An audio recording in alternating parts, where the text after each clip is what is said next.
First at 4:30, Congressman Ed Case says the Trump administration is abusing its power and is a threat to the rule of law. He spoke at a state Senate hearing this afternoon. Mahea Richardson has the latest. Mahea. Well, Mark and Ash, today's hearing is before the State Senate Judiciary Committee chaired by State Senator Karl Rhoads. Now, one question was, could President Trump run for a third term?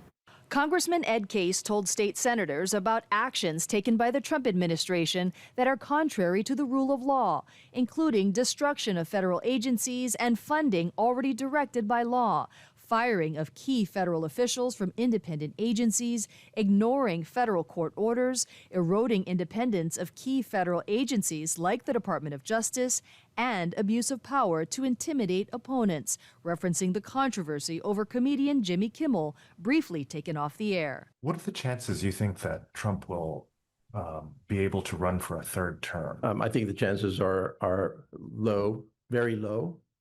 There's no plausible legal argument for it, no plausible legal argument whatsoever.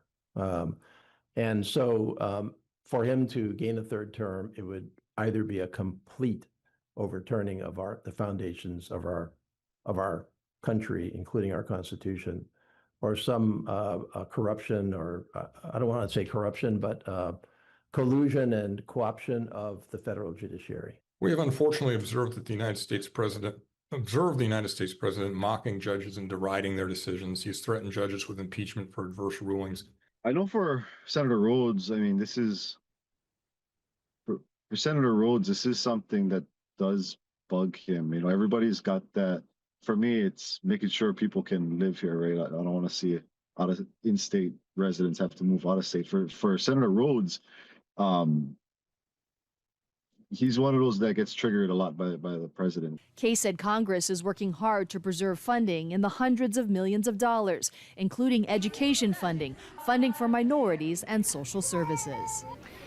Now, Case said the rule of law is not the same as agreeing or disagreeing with Trump policies. He said ignoring the rule of law is not good for the country long term. Mahea Richardson, Hawaii News Now. Mahea, thank you.